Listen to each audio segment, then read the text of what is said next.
Shall we begin?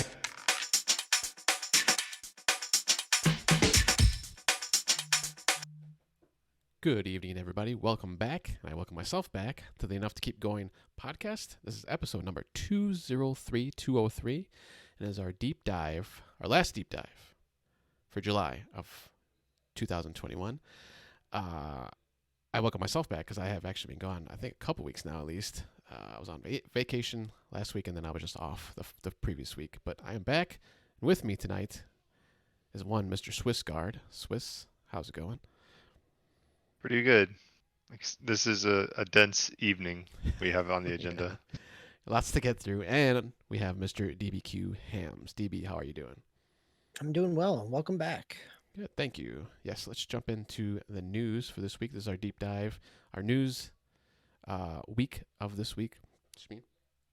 Where we go through the week go through the news from the previous couple weeks, and then on our other weeks we go do the GX show, which is our gamer experience. But let's dive into the news, starting with our game company turmoil that we've got here on a couple of companies here having some issues. We got first up the Activision Blizzard from Mr. DBQ Hams. What do we got here tonight, DB? Oh, yeah. So this started last week around the lawsuit that the state of California brought to Activision Blizzard, and it has continued to kind of spiral over the course of this week as well.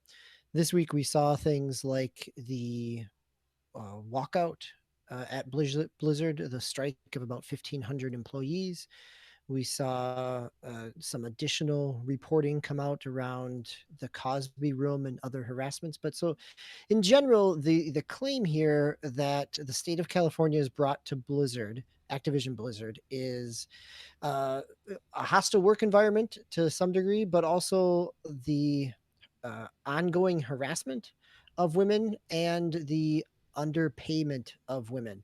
The words, the language in the lawsuit from the state of California is that the defendant's compliance with California's broad workplace protections is long overdue to prevent and deter the defendant's violations of the state's civil rights and equal pay laws, and to vindicate the rights of the defendant, female employees, and public interests of the state of California.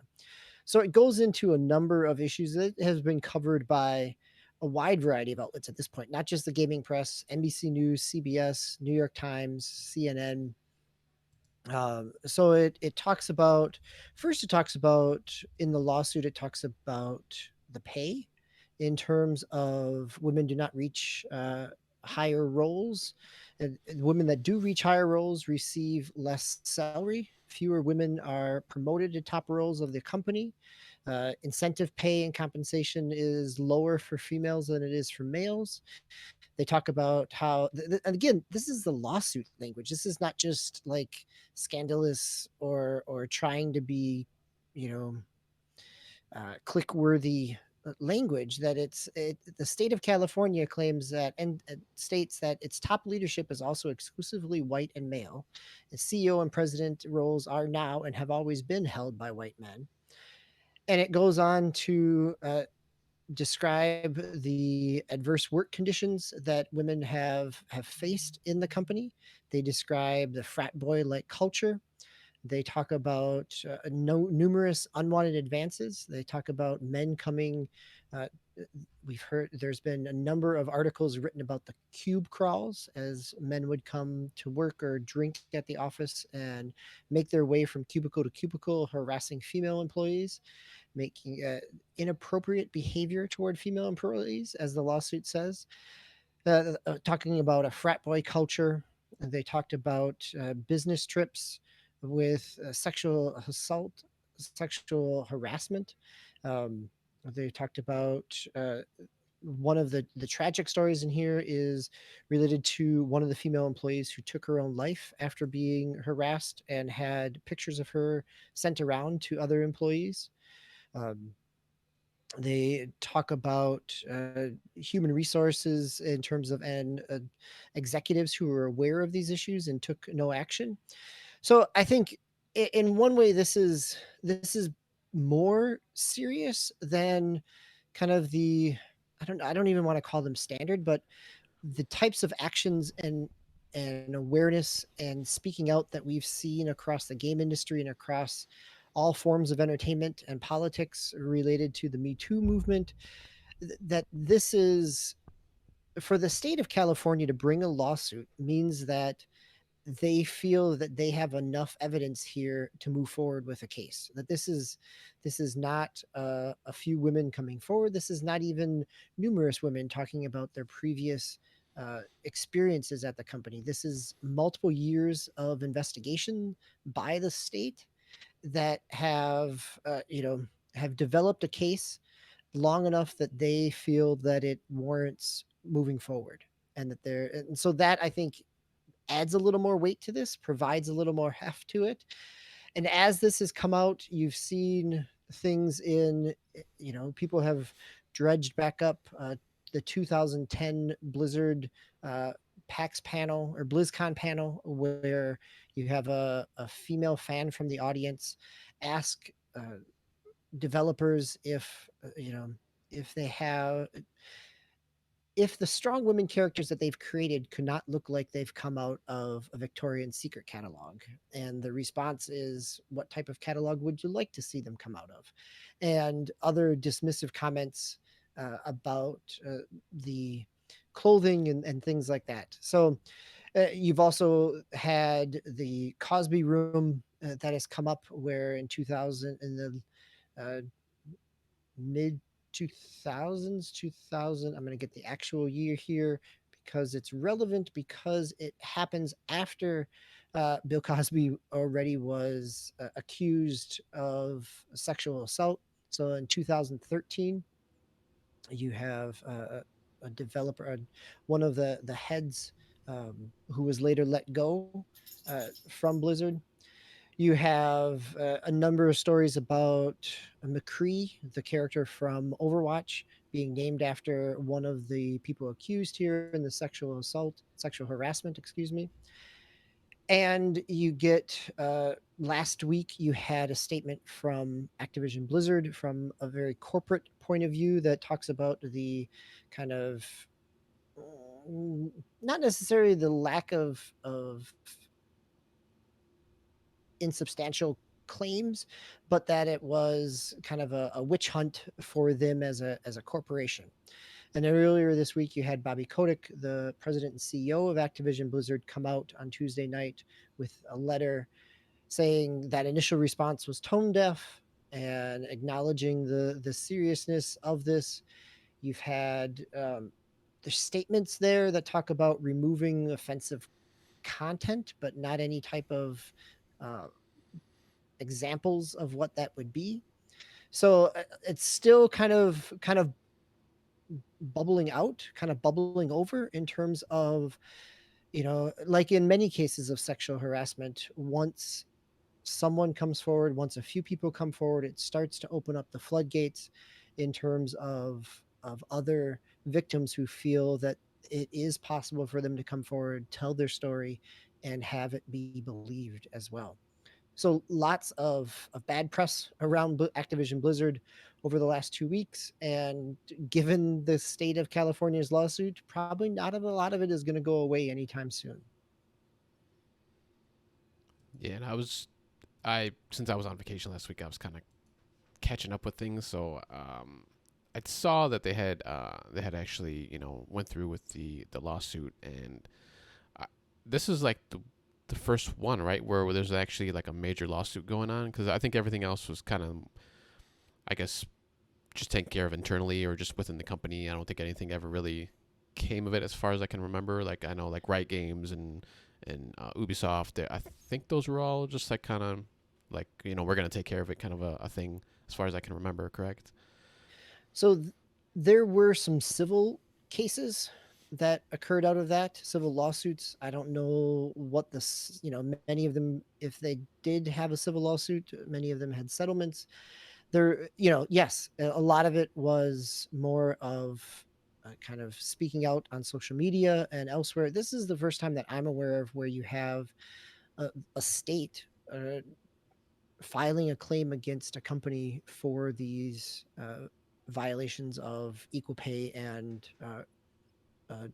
hostile workplace. Okay. Yeah, because like I said, I was kind of trying to catch up on everything this week, and but there was well, I was reading on one of the articles, there was like 300 people or over 300 people that actually did the protest, I believe. So the last number I saw was about 1,500 Oh, that 1,500. did Okay. the strike this week in terms of the walkout. Okay. Sorry, I'm just trying to. No, I mean, I think there's a lot here, and in some ways, when we've had these stories before, we've kind of kind of hesitated stepping on the gas in terms of, yes, we believe the victims, we're glad that they're speaking out. These type of workplaces, no matter what industry you work in, are unacceptable. And but to have to have it be more than uh a victim statement, to have it be years worth of investigation also creates a little more weight. And in some ways, you've seen some ripples here where it's caused some gaming press to go back and look more at the riot civil suit that went for their harassment. You've had Ubisoft employees speaking out in solidarity, and so it potentially has that ability to kind of shake the foundation a little bit and allow other people to feel empowered of coming forward as well. Yeah, I think this will. It'll just kind of, I hate to say the phrase, but send shockwaves throughout the industry, and just kind of get other companies or other people in those companies to start talking, and not to get too into it, but I've seen things, and maybe you guys have seen things in the companies you've worked at and stuff like that. But it's just like, come on, guys, especially in this day and age where, I mean, yeah, you can, anybody can go on Twitter or Facebook or any kind of social media and make statements and stuff like that. But I mean, this is like major, like, hey, this is a lawsuit from not just a person or a group of people. It's like it's a state actually getting involved and doing this, and it's going to be interesting to see how this pans out, and just what becomes of this. Swiss, any comments on this? It's hard to comment on. Um, when I see like this story, like, I mean, as DB said, it's another more reverberations of Me Too, and just not just even Me Too. Like, I'm reminded of like the sex abuse scandal in the Catholic Church. I'm Roman Catholic, and it's like you. I mean, like you say, come on, guys, and it's like, there's people that you trust and you're relying on, and you know this is what happened was serious. It's a video game. I mean, I know it's a video game company, it's for entertainment, but like, you want to enjoy the games that you're playing, and you want to give money to the like the developers that are working on it, and it's in a way you don't want to feel like you're contributing to something that's terrible, and so it's sad, but I also know, like, there's a lot of people that work at Activision Blizzard that aren't responsible for this, and you hope that as things shake out, they gain. I mean, the responsible individuals that work there are the ones that move forward and take the company in a better direction. But um, I don't really have much commentary. It's just it's it's bad. It's awful. Like, you don't want this to happen. So Yeah, and you bring up a good point, and something I've been kind of struggling with the last few years, and not just in games, but in just media, entertainment, and media in general, is when stuff like this happens. Like, I saw a bunch of people on social media like, oh, you know what, this started happening, so I'm done playing Call of Duty, or I'm done playing Overwatch, or I'm done, whatever games that they're that are part of it. And it's hard because even I kind of went through that, or I am still going through that with the Borderlands series. Like, I stopped playing that game just because of I forgot his name now. Randy Pitchford. Randy Pitchford, yeah.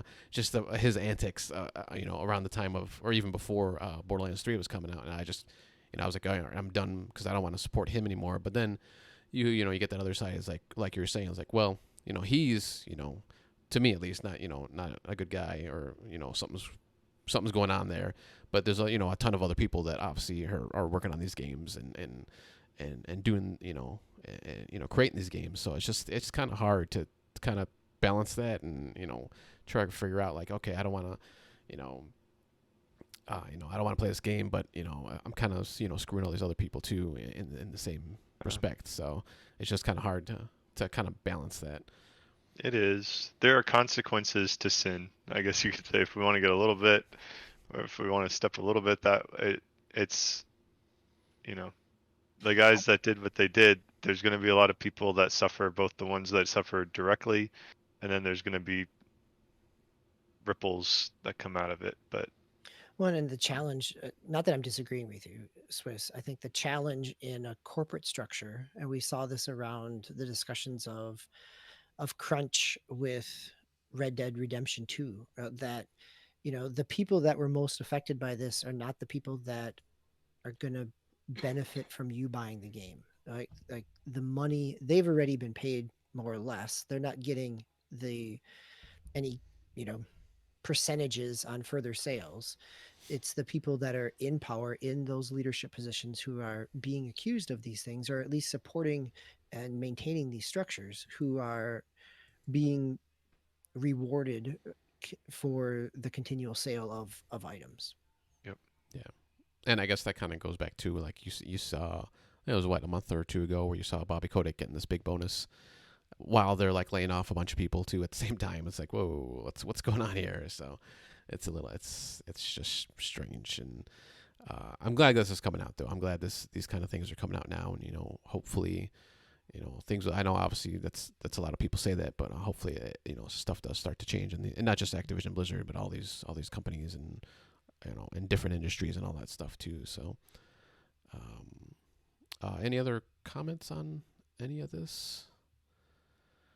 All right, so Yeah, there's not really a good transition out of this. No, so there's let's not. just keep on rolling. And it's not going to get any better, actually. So this next article, I'm going to kind of go over it a little bit, from Kotaku, from Game Logic actually brought this one up. Super Hot game gets review bombed after removing depictions of self-harm. So the developer Blue Brick, I believe, is for Super Hot VR, had released a new update to Super Hot VR on July 21st, where they took out, well, I guess originally they had like a toggle, which was just like a setting in the game where you can skip disturbing scenes. So, and to be honest with you, kind of just, now I've never played Super Hot, but as far as I can tell, like, there's no like gore. I mean, there's no like blood and stuff like that, because the character is kind of polygonal, as far as I can tell, and what I've seen in Yeah, and every scene is disturbing. I Yeah.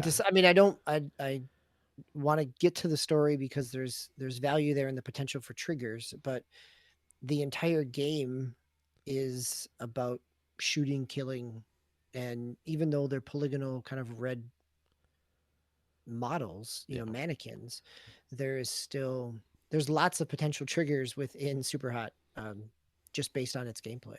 Yeah, so that basically was, that little switch was basically taking off anything to do with, I guess, like the super bloody, or no, I don't even say bloody, but super big violence. And but the other thing was that you can shoot yourself and hurt yourself and kill yourself, like jump off a building, or shoot yourself and kill yourself. But with this newest update, the July 21st update, they totally took those depictions. You couldn't do that anymore. You couldn't hurt yourself or kill yourself anymore. And of course, the good old people on Steam started review bombing the game. Obviously just giving it negative reviews because people were kind of pissed off that they were censoring, as they're saying, these actions. Which, I mean, I don't even know why you can even do that. I mean, I guess it's kind of maybe as they're making the game, obviously you can, you're shooting everything, so they just shot themselves, and maybe they just didn't think about it. Sometimes you don't think about things like that when you're going through the game. But they were trying to, at first, they made the toggle switch, and then they just like stripped everything out. And of course they got killed on the reviews on Steam, so it's obviously bringing the reviews down. But Steam is taking efforts to take those negative reviews down. But I mean, I don't know. I think it's justified. Like, I mean, it's their game. Like, they can do what they want, and it's not like they're, just taking out levels or, taking out, a certain, area just because they wanted to. This is something that's, depicting, violence on, somebody else or, excuse me, on yourself, which obviously is not good. And I don't know. What do you guys think about all this? Oh, DB, I think or Swiss, go ahead. I was gonna say there's some analogies here to let's look at film, and then a couple of things that this kind of reminded me of was like Han shot first scene in Star Wars, or maybe more recently, I think when they did like the ET remake, didn't they like digitally remove the guns from the police officers and replace them with like walkie-talkies or something? And in and of the like, I guess there's a couple of it's it's difficult because like there's layers to argue here, and there are ways where I actually sympathize with the people on Steam review bombing the game because they, you know, they like the game, they like what it is, and then you have the developer coming in changing it because they have, I mean, they own, like you said, they own the game, but it's like you've put your money into something and invested in it, and then like you have the developer coming and modifying it or like making some like a statement about it. And on that level, it's like, hey, I'm gonna don't I'm gonna protest that. It's like in a way, it's like all the guys wearing Han Shot for like all the people that have worn Han Shot first T-shirts for the last 30 years. The other level is like it's not very. It's a difficult place to be arguing. It's like I want depictions of self-harm in the game. Like that's not a very fun place to be. So like you're in like this whole thing. It's like, well, then you get the whole yeah, I don't necessarily want to argue like I'm not promoting self-harm, but I just want to look at it in terms of like at some point like for the art at some point when it gets out there, what are your rights to modify it or take it away or change it? And it so, I have sympathies for both sides because like maybe if I create something, I put it out there and then I'm no longer proud of that and I want to change it and make it something that I'm more proud of or more supportive of. I wouldn't want to feel obligated by the people that consume my product, my art, to go in any way. It's just, and then back as like the gamer or the consumer of the art, it's like I wouldn't want the artist feeling like they're pressured in a certain way either. So it's kind of it's an interesting art. Like that's the thing. Like I found it interesting from all those levels. Um, but I'm eager to hear what you guys have to think. I think that's a really well reasoned perspective in terms of getting understanding both sides. My initial response to this is a knee jerk reaction to review bombing in general, regardless of kind of what the rationale is. It's the kind of mob mentality of coming after something because you may disagree with it, regardless of what the artistic vision of it is, or even the integrity of that creation. So I mean, your point of having an artist having a somebody who is creating content go back and grow from where they were and maybe say, oh well, this is not something I'm proud of anymore. I want to change this to be more reflective. I think you're absolutely right. Like that makes a whole lot of sense. Like there should be the availability to do this. I think that the other challenge is what game at this point isn't that an option in? Like there are very few standalone one and done, snapshot in time types of video game experiences because everything can be patched. And so sometimes those review bombs happen when the patch nerfs a character or changes Yeah. a economy. Sometimes it happens like this where changes the content. And it is the challenge for me is in that that line between entitled consumer to demand what I want my experience to be, and a consumer expressing their displeasure with a product. And because And there's a value in that. Like if they were changing something that their customers don't agree with, but at the same time, then you're in yeah, that spot, like you said, Swiss. Like then you're disagreeing about self harm.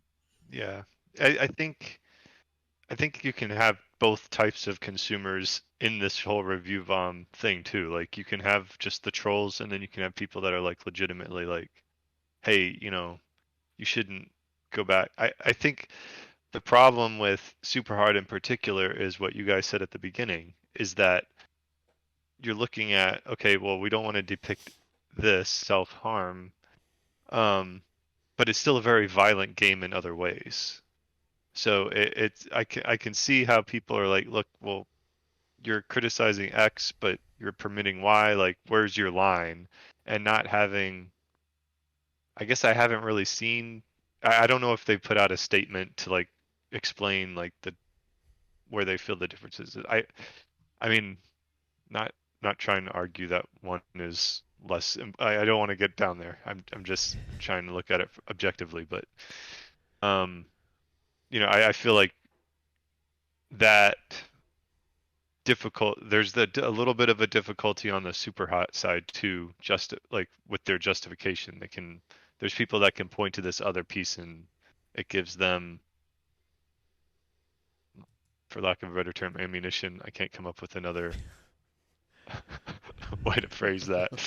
uh but yeah, it's it's an interesting article because like I said, there's been so many cases. This one is just a and it's an interesting debate about art, especially in like the digital age.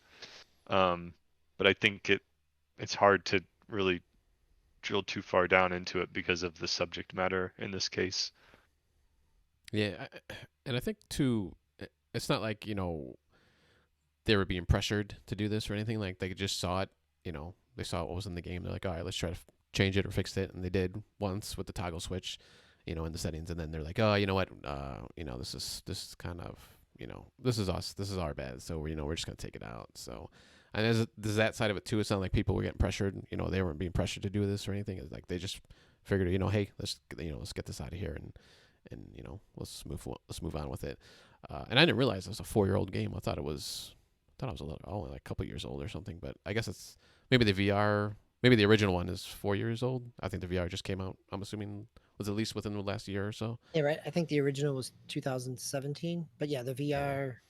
Well, the VR came out maybe 19, but I'd Oh, have to okay. go back and look. But yeah, but it's one of those where it continues to come out on different platforms. Like Yeah. as it came out for the Switch, it felt new, but it really has been multiple years. Or it came out And for VR and felt new. they're I think Steam is the only one that they've updated so far, but I do believe that they've already announced that they're going to be updating other versions of the game. Oh, okay. Yeah, that was gonna be my next question because I didn't really see that. At least not in this article. Not that I saw. I remember seeing it somewhere. Like right now, it's Okay. like Steam's the only one, but it's coming elsewhere. Now, is that just for the VR one, or is that for like all games? I guess so. It's like the base game or normal game going forward. Because it just, I think when it originally came out, it was just like whatever console. Like it wasn't VR. It was just regular console games. So I'd be interested to see if they go back that far and start taking it out, or selling it going forward without that stuff in there too. So well, we'll see. All right, let's keep moving here. We got some hardware woes now. We're keeping on the negative train here, a little bit. This one's not too bad, I I don't know. guess. I wouldn't call this one a Yeah, woe. this This this is this is a reporting woe more than it yeah. is anything else. So the other week that you had, I believe it was a Bloomberg article that talked about, yes, it was a Bloomberg report that talked about the new Switch, the Switch OLED. I should stop using the word new. It's just an OLED screen. That it was only costing Nintendo an extra $10, meaning that there would be a $40 of additional profit. Nintendo came out and said that this is untrue and left it at that.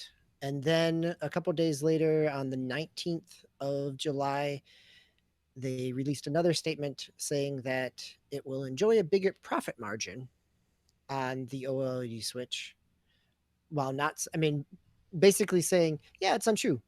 Um, but we're still going to have a bigger profit margin. And this felt like an unstory until I heard it kind of described with Pierre Schneider on Nintendo Voice Chat on IGN, who's been in the game journalist industry since the late 90s. He framed it in a way that does make it a little newsworthy in terms of the fact that Nintendo commented on a rumor. And Nintendo is famous for not commenting on rumors. And in some ways that the comment is not so much about the council, it's about shareholder perceptions.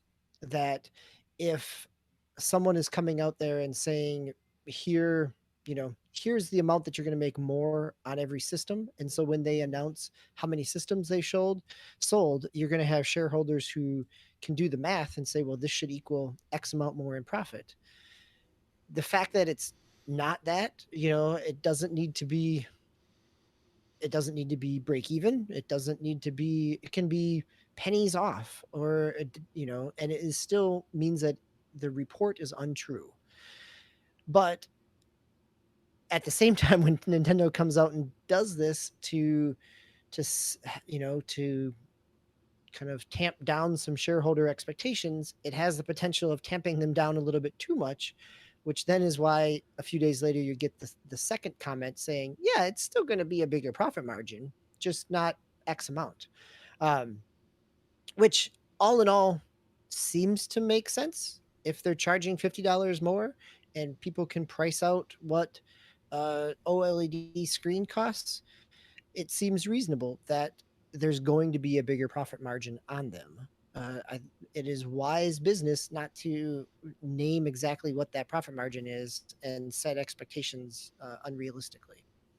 So, so there's a story here. It's just, not, it's more about the reporting and the fact that it reverberates not just through Nintendo fans but also through shareholders as well.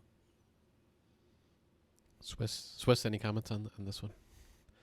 The more Yeah, I business the needed end. to go back and look at the original Bloomberg piece because um, I was just curious if they were like reporting it as straight news or if they were kind of saying it was maybe unfair. Like that was when I started seeing the headlines, like that was my initial reaction was it was like a piece designed to say Nintendo's price gouging the consumers now with the OLED versus the original Switch. Um, but yeah, and then I would have thought, they can set the price and then people will pay what people pay. It's not, you know, there's no need to like balance that. Like they need to just analyze the market and see what they can do. But yeah, I find it a more interesting story from like the Nintendo commenting on rumors because of the stakeholder fallout. But All right, cool. Yeah, I don't really know the business part of this, so I'm, I'm not going to comment on this one just because I don't really follow that too closely, that part too closely. So, DB, any other comments on this one? Now let's keep on rolling. We All got right, lots of stories. all right, Swiss. Let's jump into some game killing hardware here that you had going. yep. So I know that not many people have GTX or GeForce RTX 3090 cards right now, but there are people out there that do have them. And not many people have played Amazon Game Studios New World beta, but there are people out there that have and are. And there's a cross section of those two gaming groups. And it turns out like there was like as people were getting their hands on New World, people's RTX 3090 cards were dying. And so it kind of leaked out like, hey, New World is killing these cards. And at first it was like, no, no, no, that can't be true. But um, Amazon Game Studios released a hot fix, um, and EVGA, and this is when I think the story kind of really broke out for me and got interesting, was EVGA confirmed that it is replacing all the RTX 3090s that died while people were playing Amazon's New World MMO. Uh, so then people were like, well, what is it? Just the 3090? And there were some people that did some other testing, and there were some other graphics cards. Jay's 2 cents, he's a tech uh, reviewer kind of fellow, and he checked some, and it was like the RX 590, the 6800. Well, he got reports and he's collecting them. 6800 XT, 6900 XT, 3080 Ti. So it wasn't even like just Nvidia. It was Nvidia and Radeon, and you know, I one thing is it's like wow, like what is this? What bug was in this game that could Right? That's the thing I keep thinking about. Like, like what's going just on in terms of the optimization of this engine that is S- crashing things? So yeah. this thing was like just not just for this game, like it was just killing the card, right? Like altogether. Yeah, the card would no longer function. Like whatever it was doing to run the card, Wow. it ran it in a way that killed it, and then it was dead, and you had to replace it. So it wasn't just like it would crash and then you know you turn off the game, you reboot the computer, Yeah, you it's get back on. fine. So I don't know, like it doesn't give me a whole lot of hope for the game, and you know this coming on the heels of stuff. I mean, it was about this time last year, wasn't it, that we played Crucible, which was Crucible was May, I think. Yeah, but the other again, Amazon Game yep. Studios that, and it's just like what's going on there. And the hotfix they implemented, I think it says what it did right here, right? It did something with the FPS. In the this is one of PC Gamer's stories on it. It said that it clamped down the frames per second in the menu without affecting the rest of the game, despite assuring gamers that the closed beta was safe to play regardless of any patch. So, I, that patch hotfix potentially is or is not related, or they fixed something and they didn't like fully report it in the hotfix. But to me, like the frames per second on the menus, I find that really hard to believe that that would kill an RTX 3090. Yeah. But who knows? Like, I mean, somehow it was probably overheating it, or I don't like I didn't remember seeing too much chatter about um people complaining like, man, my card is running super hot and loud when I'm playing it. It was just like all of a sudden I'm seeing these stories about it's killing these cards and EVJ is gonna refund. Yeah. So Yeah, I'm trying to think. Has that ever happened before? Like, not even just on PC either, but like on a console or anything, like where a game actually killed. Like, I know sometimes on some, like even in like Call of Duty, I've had issues where like an update, like I can't even get into the game. But I mean, it's like it's not like it's killing my my Xbox or anything like that. It's it's just something that's not allowing me to open the game. But I've never heard of like just killing like a component or like a whole system before. At least not that I can remember. Yeah, I can remember. I mean, 2019, there were the PlayStation 4 versions of Anthem were doing hard shutdowns, Oh yeah, supposedly bricking some yeah, that's PlayStations, right. but it was, I think there was a restart to it, but you had to like rebuild the entire database in Oh order to get your system functional again. yeah, potentially, and potentially it's not like it ran it so hot that it just like fried. Like maybe there was some like I don't know. It's hard to say. Like I kind of wish Agascles was here because he's a better hardware guy, like a much smarter hardware guy than yeah. me. Um, but because I'm thinking like if it's it was doing something stupid like overrunning the memory or something, like that shouldn't be like a card killing thing. That's like you turn it off and you turn it on again and it's okay. So I don't know. I kind of want to read some postmortems on this one, but I think probably for good reason Amazon's trying to prevent that from getting out. So Yeah. we'll see. I don't know if you'll be able to get anything afterwards. Yeah. And this the game itself was in beta, right? You said. Yeah, it hasn't released yet. Okay. All right. Well, we'll see. We'll have to see. Yeah, we'll have to see what happens going forward. All right. Let's go on to the next one. Dell and Alienware shipments. What's going on with those machines? So, state of California and then a few other states passed a law a few years back, I think by now, that basically put a cap on how much power like certain like PCs and whatnot can use in a year. So they have some sort of a formula where it's like when you look at the CPU and the graphics card and the power supply and all that and extrapolate that over the course of a year, there's a level that it cannot cross. And Dell has some Alienware um gaming PCs that apparently cross that threshold. So like on their website, people started noticing like the Alienware Aurora R12. It says this product cannot be shipped to the states of California, Colorado, Hawaii, Oregon, Vermont, or Washington due to power consumption regulations adopted by those states. Any orders placed that are bound for those states will be canceled. So it it's interesting.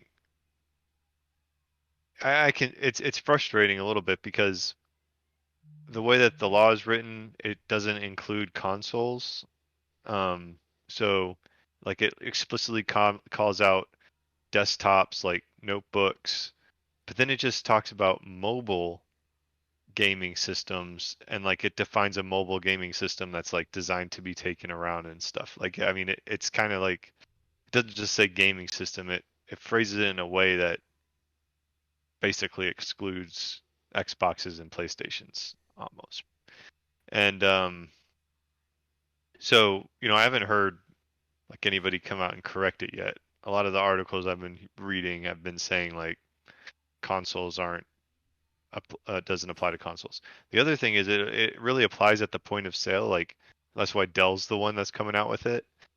But nothing's preventing you from buying the components that are in the Aurora R12, which would be a 11th gen Core i5 and a GeForce 1650 Super and like the DDR4 RAM. So whatever it is about the way that those components go together, it exceeds the threshold.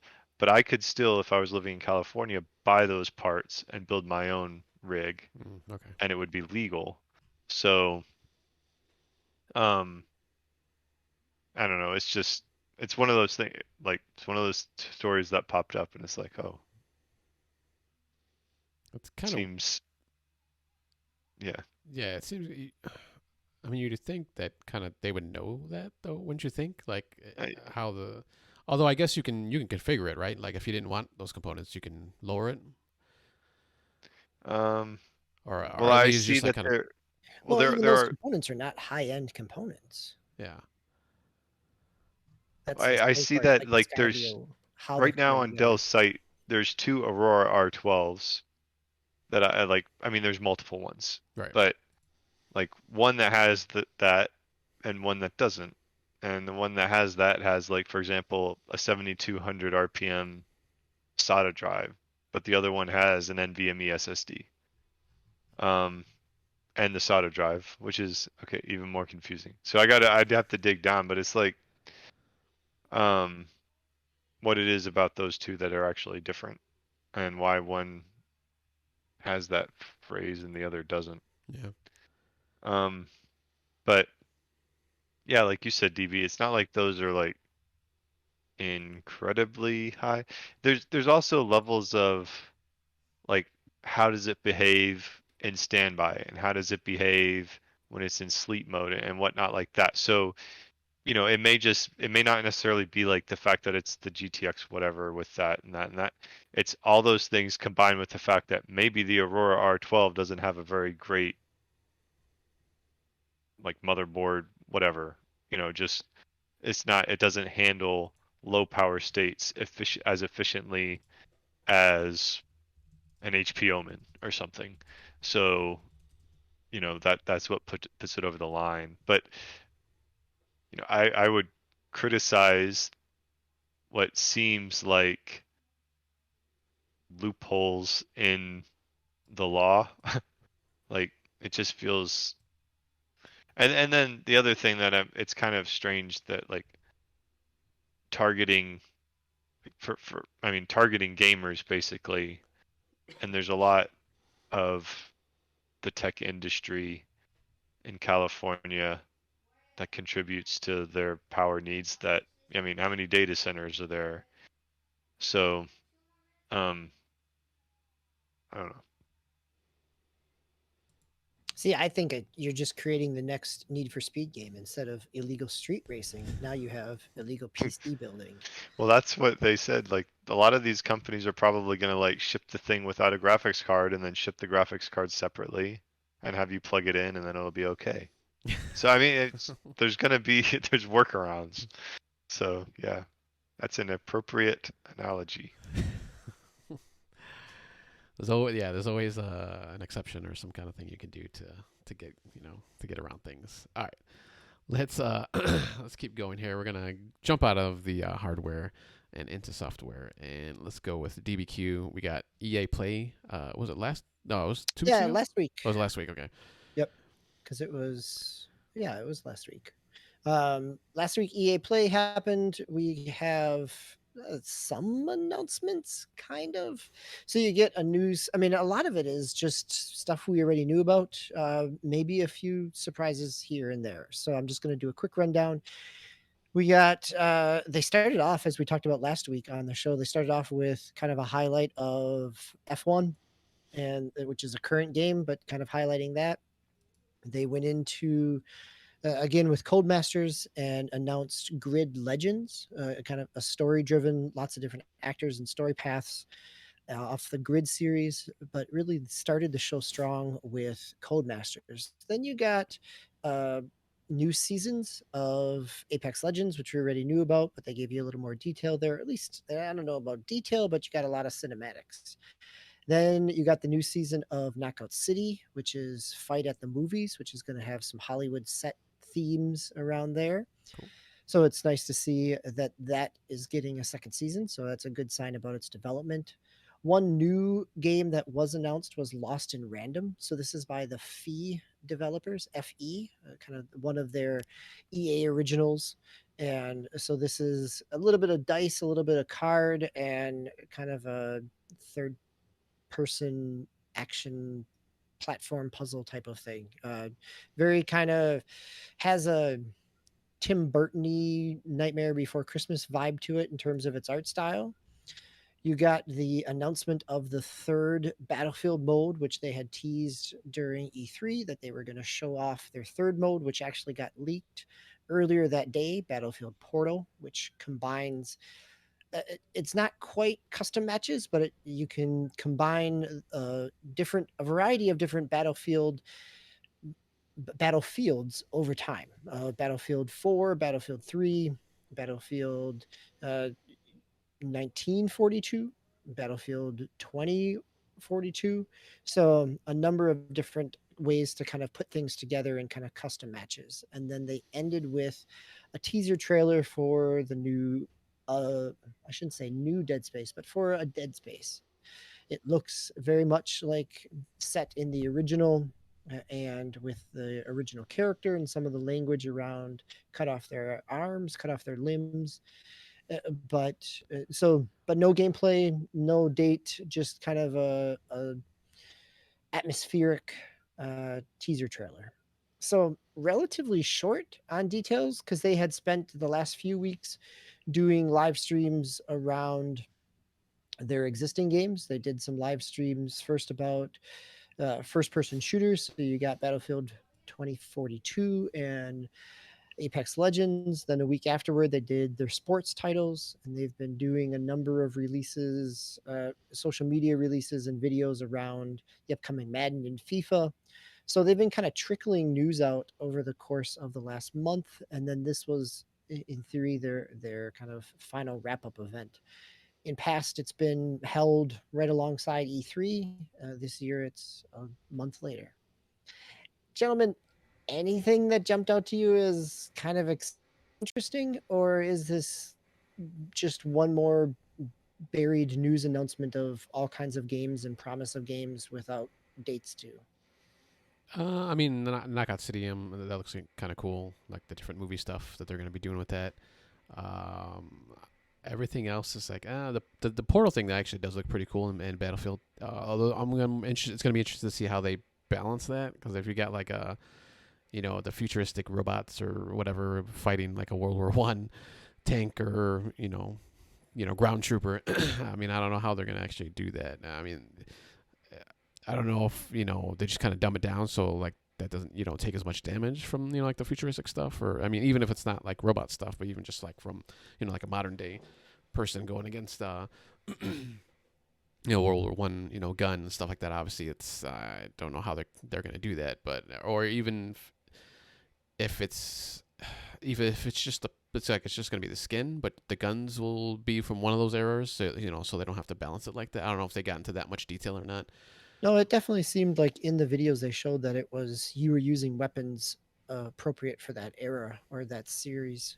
So they did. They didn't really talk about how the balancing was going to happen. They showed one matchup of World War II soldiers, like a 30 versus 5, where you had 5 of the future soldiers from 2042 against 30 Okay. 1942 soldiers. So there's some acknowledgement of the potential for imbalance there, but how it would look, and we don't know necessarily if every combination is possible or if only certain combinations are possible without other balancing aspects. So Yeah. yeah, kind of a cool idea, but not heavy on the details. Yeah. I'm assuming that's still a work in progress. Has that been given an official release date yet, or period? Yeah, it's November. Just Yeah, November. Okay. because you All can right. pre-order it. I mean, it's possible that it could get delayed, but everything points to, this is EA's big, you know, Holiday release. non sports game title that's coming out. So, Yeah. yep. Did they did they have any kind of shooter or anything last year? Right? No, they didn't during the holiday season, so as I can remember. I don't think so. I Right? don't think so. Yeah. I'll go back and look as we keep going, but no, I mean 2019 was the year you had another Need for Speed, you had Jedi Fallen Order. Um, Okay. That was 19. that All right. so yeah, in 2000 there wasn't. I don't think there was a whole lot there. Okay. Yeah, and then Dead Space, I was never a huge fan of that. So, have they? They haven't really said anything though. If that's like just like a remake of the original, or if it's a new game, or The rumors around it seem to be mentioning it and leading in that direction, whether it's other. a full-on re-envisioning or simply just a remake, but it's not a remaster. That's been clear. So Star Wars Squadrons was their fall game, but again, that wasn't a full game. I mean, it wasn't a full kind of campaign and multiplayer. It was, I mean, it Yeah. had a campaign and a multiplayer, but it was a $40 title. So All right. Swiss, anything jumps out at you here in this announcement? Maybe lost in random, but I don't know. Like a lot of these games, I'm just not in. I'm not into those series, so Yeah. Lost in Random's like the one that's like an original IP. So we'll see. All right. And Apex 2, I mean, they pretty much release it's like every quarter they or so, maybe 2 quarters that they release a new person. So I mean, it's exciting. So I'll definitely play it once it comes out. So all right, let's jump from EA over to Ubisoft, and we have a bunch of announcements here. We're going to go through probably fairly quick. First up, is a game shutdown. Tom Clancy's Elite Squad, which is actually a mobile game, is being shut down. I forgot. I was trying to see where the date was. On October 4th of this year, 2021. they released a statement saying, unfortunately, it was great sadness that we're announcing that we're no longer going to be releasing any new content for Elite Squad. Today's update will be our last, and on October 4th, we will shut down the servers. And I was trying to find out, but I couldn't, I didn't have time, but so they said they're going to shut down the servers, but I'm assuming then you won't be able to play the game at all. I mean, I never actually tried Elite Squad, so I'm not sure if I'm assuming that's the case. I mean, it's an action RPG-ish kind of a game, so I can see them. Maybe you can keep playing, but I don't. It doesn't really say in this article or I think as a mobile, the way that it was set up, from what I remember reading about it, it very much is relying on servers and microtransactions. Okay. So That's what. similar to the announcement of Dr. Morio Mobile, that once it's shut down, you Yeah. can't play it. Yeah, you can't play it. Okay, that's what I figured. I wasn't sure. I didn't want to say either way. So yeah. This was kind of a combination where you can kind of pick players from different Ubisoft games. So like you had Splinter Cell and uh, Rainbow Six, and those type of games where you can pick your team and you go against people or the AI and stuff like that. So I thought I had actually signed up for the beta, but I don't think I ever actually got into it, unfortunately. So I never actually got a chance to play it, and I'm part of the problem, I guess, because they couldn't sustain it anymore. So they're shutting down the game. But did you guys ever get a chance to check it out? No. No, it never did. Okay. So this, and I kind of wanted to bring this up only because it kind of brings us to the next article here, where because of the combination of the different Ubisoft games, they actually announced a new game called X Defiant. Excuse me. Which looks to be basically kind of like a Call of Duty, fast-paced shooter type of game from the trailer that they showed off and some of the gameplay that they show. It actually looks pretty decent for a shooter. Like I never would have expected Ubisoft to bring out like a Call of Duty type shooter, but I mean, here we go. So I mean, you can pick different classes. You can customize or personalize your player. There'll be different factions and stuff like that. So this actually looks pretty cool. I'm actually interested. I actually did sign up for this beta also, or a closed test that they're going to have on August 5th. So we'll see if I can jump into that and give it a try. But did it interest you, either of you? Or just like, were you as surprised as I was when this announcement came out? I think they kind of were leading up to it the few days before, so something was coming, but you just didn't know what it was. And as far as I saw, and I didn't see any leaks or anything for this, which might be a first for Ubisoft, at least not that I saw. I mean, I wasn't totally into everything last week, so I don't know. I think there was some rumors around another Tom Clancy game coming, but it wasn't specific. There were some. Yeah, so I do remember hearing that there was rumors about, or anticipation that at E3 there was a Tom Clancy game that wasn't announced, but not any details around it. I think in some ways it also has kind of the hero shooter vibe to it because each class has different powers. So yeah, it's an interesting concept, to see how all those different worlds kind of collide in different types of characters. I will probably give it a try for the sake of saying that I've played it. I would be shocked, just like Swiss said, that it's just not my jam. So I'll be shocked if I would stick with it. But yeah. I'm curious to see how they implement it and how they monetize it. Because Yeah. it's a free to play, correct? Yeah, it'll be free to play. Yep. Yeah. It interested me that it was like under the Tom Clancy's kind of umbrella. Yeah.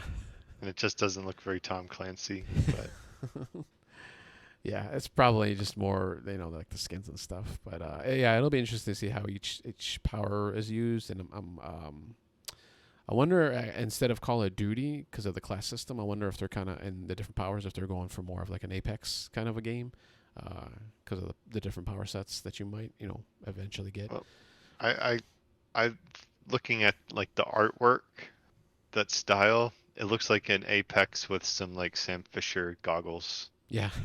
Yeah.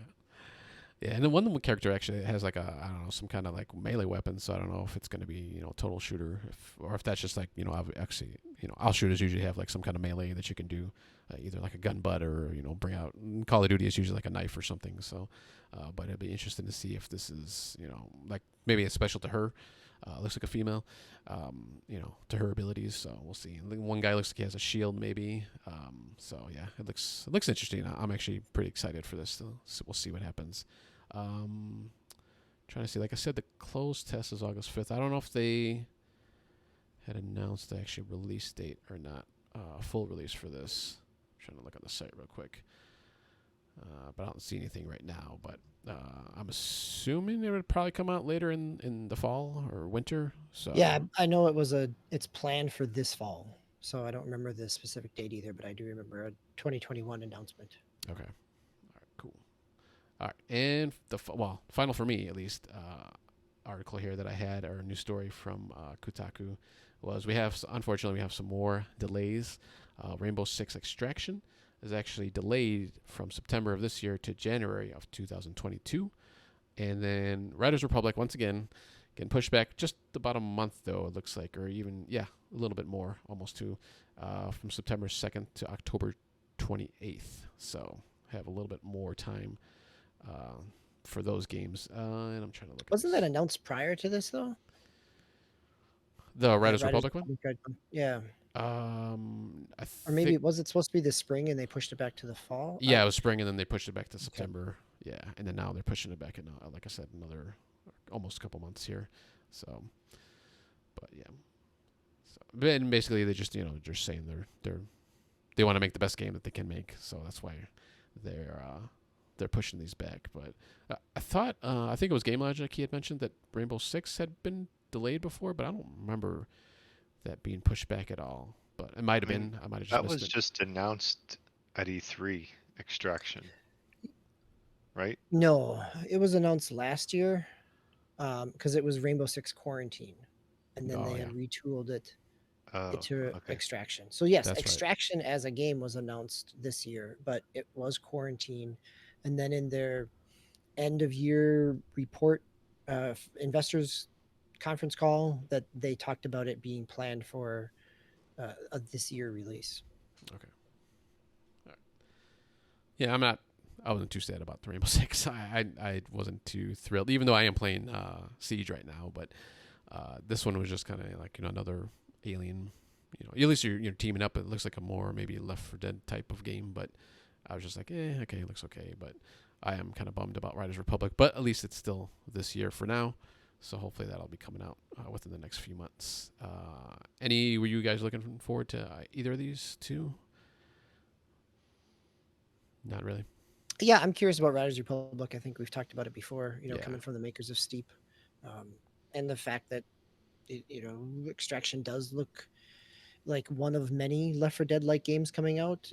Giving it a little more space is probably not a bad thing, and Yeah. giving it more time to be completely formed when That's it true. comes will be beneficial, or at least hopefully. Yeah, because we have Back for Blood, and I think there's one other one, isn't there? Canacrusis is Oh, another okay, one. yeah, yeah. That was one I hadn't heard of before until you guys had talked about it that one time. Yeah. I'll wait and see if E2KG co-hosts get excited about it, a la Anthem or something. Get you pulled in, Yeah. and then it'll get shut down like a couple Yeah, months because our afterwards. Anthem excitement really paid off well. Yeah. Didn't quite go as well as we planned. I did really have fun with that game though when we started playing it. So it was a bummer that it's no longer available. One last Ubisoft Swiss. I think you brought this in at the end here. It's about Beyond Good and Evil 2. Yeah. So there's no news on it. The news is no news. That was the story. Let's see.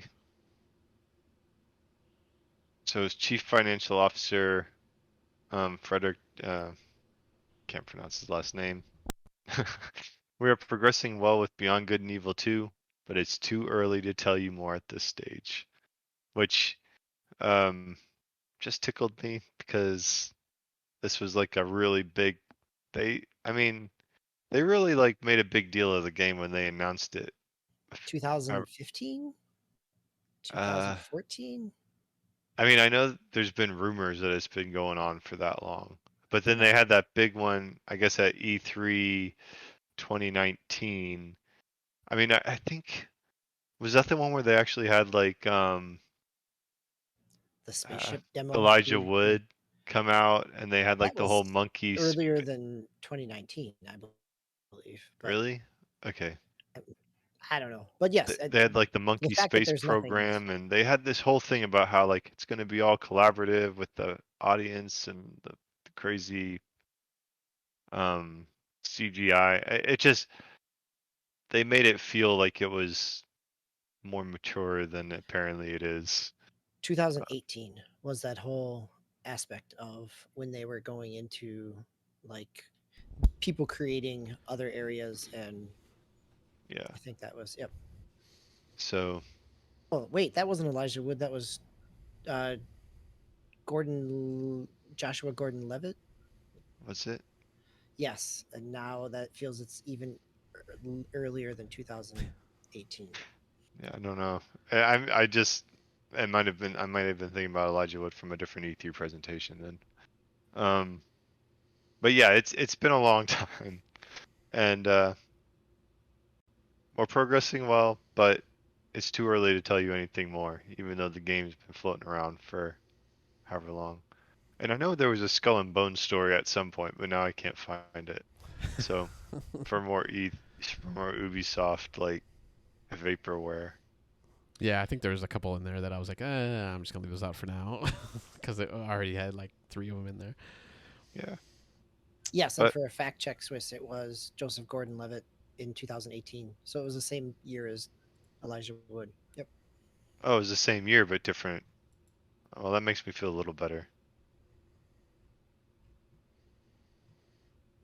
Yeah, Right. I was trying to look for that skull and bone ones, but now I can't. Yeah, I don't see it either. All right. Yeah, I think it's been like when it was first announced. It hasn't been like 10 years now. I think I not in this article. I think it was another article I was looking at where they said it'd been like basically like 10 years since it was first, the very first announced. I guess that was like way back in the day. So, um, yeah, I don't know. I played the first one. Excuse me, a little bit of the first one, and one time for the Pix Plays. It was enjoyable. I mean, I liked it, and I mean, this one. I mean, the graphics and all that look pretty good. Have what they shown at least at the time, but I don't I know. don't I don't think they've shown gameplay. Yeah, I I think think they just it's had all like a been tech. yeah, Yeah, like a tech demo or pre-rendered. whatever. Yeah, they had the Yeah, tech demo of the ship flying around a city, and that yeah, was about it. yeah. So, I mean, that's. I guess it's this decade's or next couple decades Duke Nukem, I suppose. I mean, eventually it'll come out. So I don't know. This one was always kind of weird because I never thought it was super popular. Like I know there's like kind of a cult following for it, but I mean, I always felt like Beyond Good and Evil was like one of those media darling type games where, you know, the Yeah, the critical journalists reception versus the yeah. sales. yeah. Yep. All right. But All right. So I think we'll cap it off there. We had a few more, but we're already at about an hour now, so a little over an hour. So let's jump in for the Pix Plays for next week for the GX show. Explore the world. So a game where one of the characters is the map, not just a topic for open world games, but look for games divided into distinct regions, or when you're on one section of the map, you're essentially on an isolated island and not as exposed to events that could be going on elsewhere. Excuse me, or at least where determining the way the world requires actually using the map and understanding that sense of direction and managing the time to transit, not just getting your assignment from the NPC and following an on-map pointer. Um, yeah, this one's going to be a hard one. I know, DB, you're going to be doing Microsoft's Flight Sim. Yep. Um, Already started. Flew over a couple of my houses at one point in time. oh, So nice. Yeah, I was trying to do that last night. I finally was able to get into games. I was trying that first day, and it was like taking forever to get into anything, or I couldn't even get into anything actually. And then finally yesterday, I was able to do some flights. I did like the little I forgot what the mode was called, but like the tourist, or you can pick like a spot in somewhere in the world, like the pyramids or New York City or something like that. So I was able to do that. So I did the pyramids, and I did New York. My son did New York, and then I was trying to do a flight path to my house, but I don't know if it was just they were just having like server issues again. But the map wasn't really coming up correctly, so I couldn't see the streets. So I could only see like town names basically. But I was just kind of flying around trying to find it. I never did, but it's still yeah, cool it though. doesn't seem like it's completely map. I mean, it takes a map and then kind of put some AI logic on top of it, because the streets are there, the houses are sometimes consistent. The streets don't always connect in the way they do in real life, Yeah. or they're treated like a you know it is close. Like, you could follow the streets and figure things out. Some of the buildings, some of the larger or more recognizable places, like where I flew over a football field that I know Yeah. exactly where it is, right? Like, some of those things, or a baseball field in a small town, those are there because they pop out a on a map, but the structures are not as consistent. No. Yeah. Yeah. But it's still pretty impressive. So No, yeah, it looks really good. Like even when you get close, like sometimes on the older games it would kind of be pixelated and stuff, but this one is like it's not, obviously super detailed, but it's actually pretty nice though. I think this is our discussion for next week, though. So we probably should. Yeah, we'll stop right there. So I don't know. I might do the same actually for that one, or I might try to pick something else. Swiss, do you have any game in mind for this one, or Not a clue. not a clue? All right, and I then don't know. Game Logic didn't have anything else yet, so we'll see what he picks for next week if he gets a chance to get to it. But for next week, excuse me, I will once again be hosting, and then our co-host will be just Game Logic. Excuse me. Will just be Game Logic. I think DBQ you were supposed to be on, but you Yep, have I am other out. things going on. So it'll just be the two of us talking. So maybe I can pick Microsoft Flight Simulator now that I think about it. Since you're not going to be on the show, I'll steal your thunder. So that's it for tonight. Any other comments on any of the news stories from tonight? Anything you wanted to throw in real quick?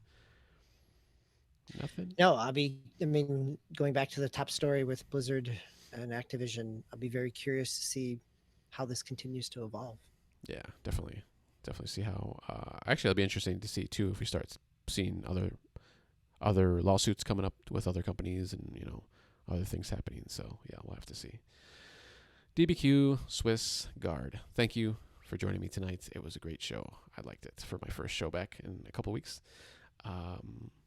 Next week, like I said, it will be our GX show. Please check it out. This show should be up in a few days or so. If you need to watch it again, because I know sometimes you might miss some things as we're talking.